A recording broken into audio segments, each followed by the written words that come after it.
Hello, this is Dr. Grande. Today's question is, what is kleptomania? Now, kleptomania is a mental health disorder that's been featured in a lot of television and movies, but really we don't know a lot about this disorder.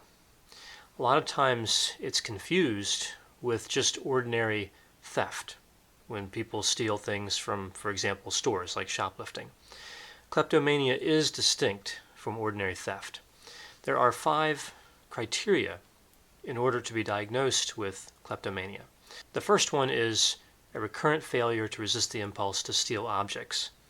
Now, these objects aren't stolen to be used for any purpose, and they're not stolen to be sold. There's no monetary gain involved with these thefts.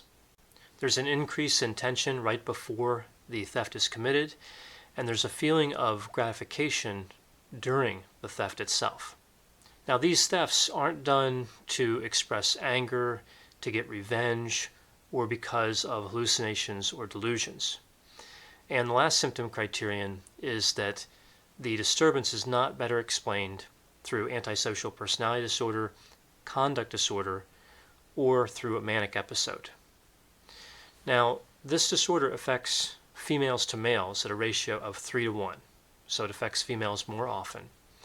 And it's highly comorbid with depression and eating disorders. It's also comorbid with bipolar disorder, anxiety, personality disorders, substance use disorders, other disruptive impulse control and conduct disorders, other mental health disorders in that category. For example, oppositional defiant disorder or intermittent explosive disorder. Now, there are a few particularly interesting points to make about kleptomania and the characteristics we typically see associated with it. Usually somebody who has kleptomania and who commits a theft has the ability to pay for the item. And oftentimes they throw the items out. Again, they're not used for any type of gain, they're not used for monetary gain or anything else. Sometimes an individual with kleptomania will store all the objects that are stolen, and sometimes they'll return them to wherever they stole them from. So if it's a store and it was shoplifted, they might sneak the items back in and put them back on the shelf. Individuals with kleptomania, when they are stealing, typically work alone, and they do not plan very far ahead in terms of the theft activity.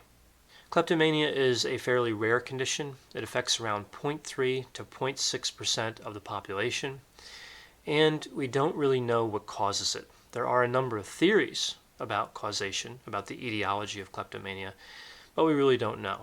If someone has a first-degree relative who has kleptomania or obsessive compulsive disorder, that increases the chances of developing kleptomania.